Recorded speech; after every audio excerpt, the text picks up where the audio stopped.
बाबूजी जय श्री राम। जय श्री राम, जय श्री राम। आपका शुभ नाम? गिरीश पति त्रिपाठी। कहाँ रहते हैं आप? ये तिवारी जी का मंदिर है अयोध्या में, उसी में। सुना है कि ये आपके पूर्वज राम जी को के गुरु भाव से। ये उनकी साधना की विलक्षणता थी और भगवान की बड़ी असीम कृपा उन पर थी कि साधना के उनके भाव को पुष्ट करने के लिए स्वयं भगवान ने प्रमाण दिया। तो ये भगवान की बड़ी उनकी कृपा थी उनके ऊपर भी और हम लोगों के ऊपर भी।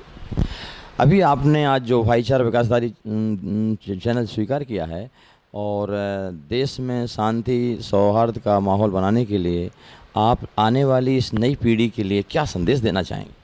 देखिए, अयोध्या प्रेम की धरती है और भगवान हमारे पूरे जीवन भर उन्होंने हर उस आर्तजन को, हर दुखी जन को, हर जिसको भी पीड़ा थी, भगवान ने अपना स्नेह भरा अभय वरदान उसको दिया, उसको अपने गले लगाया। जैसे उदाहरण जैसे चाहे जटायु का उदाहरण रहा हो, चाहे सबरी का उदाहरण रहा हो, चाहे सुग्रीव का उदाहरण रहा हो, जो भी व्यक्ति पीड़ित रहा और भगवान की शरण में गया, भगवान ने बिना किसी भेदभाव के विभीषण तक को अपने गले लगाया और बहुत संकोच करते हुए उसे रावण लंका का राज दिया। तो ऐसे करुणा सिंध भगवान की यह धरती है, उनकी यह जन्मस्थली है। अयोध्या का जो संदेश है वह भी करुणा और दया, ममता और प्रेम से भरा होना चाहिए। अयोध्या एक ऐसी धरती रही है जहाँ पर स्वयं भगवान का अवतार हुआ। यहाँ पर 5 जैन तीर्थंकरों के जन्मस्थली का प्रमाण है। जैनों के पूर्व आदि आचार्य उनका ऋषभ देव जी की जन्मस्थली है ये। अजित नाथ, सुमित नाथ, अभिनंदन नाथ जी की जन्मस्थली है ये। बुद्ध के 6 वर्षावास के प्रमाण यहाँ पर मिलते हैं। बुद्ध चरित्र के रचयिता सुघोष की जन्मस्थली यह है। और मुस्लिम के भी बहुत से पीर और वो सूफ़ी यहाँ पर अपनी साधना स्थली उन्होंने बनाया, चाहे हज़रत इब्राहिम शाह रहे हों, चाहे इस तरह के।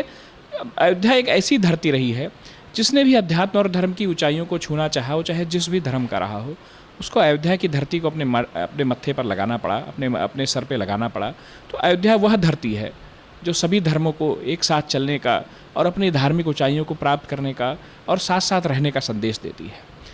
अयोध्या का यही संदेश होना चाहिए कि धर्म के माध्यम से अपने व्यक्तित्व को, अपनी क्षुद्रताओं को त्यागो, अपने व्यक्तित्व को ऊंचा उठाओ, मानवता के लिए समर्पित हो, एक करुणामयी, एक प्रेममयी और अन्य लोगों के कष्टों के प्रति संवेदनशील जीवन जीने का प्रयास करो।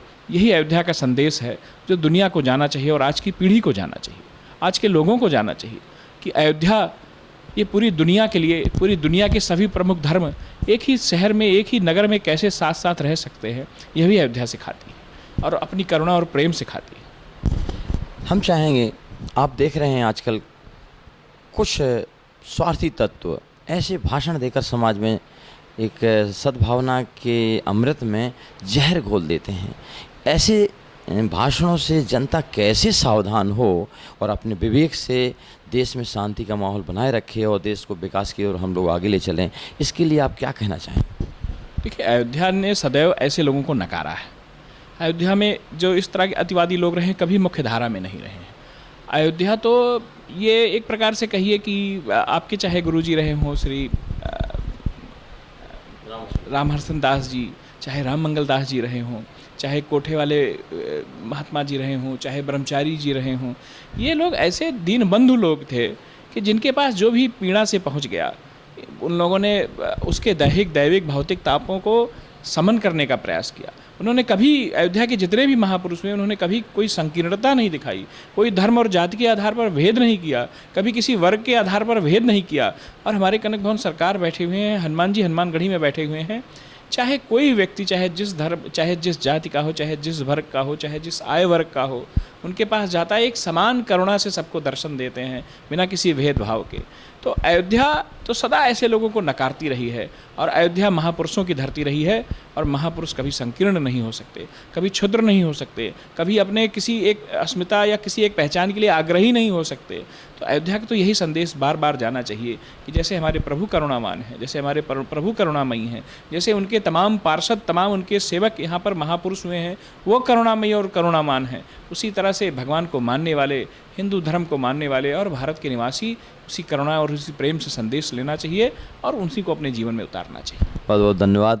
आज हम अयोध्या धाम के एक गणमान्य, जिनके पूर्वजों की एक अद्वितीय प्रतिभाशाली विभूति के रूप में अयोध्या में विराजमान थे, उन्हीं के वंशज के रूप में हम श्री मान जी को प्राप्त किए हैं और आशा करते हैं कि हम अवश्य ही शांति की ओर अग्रसर होंगे।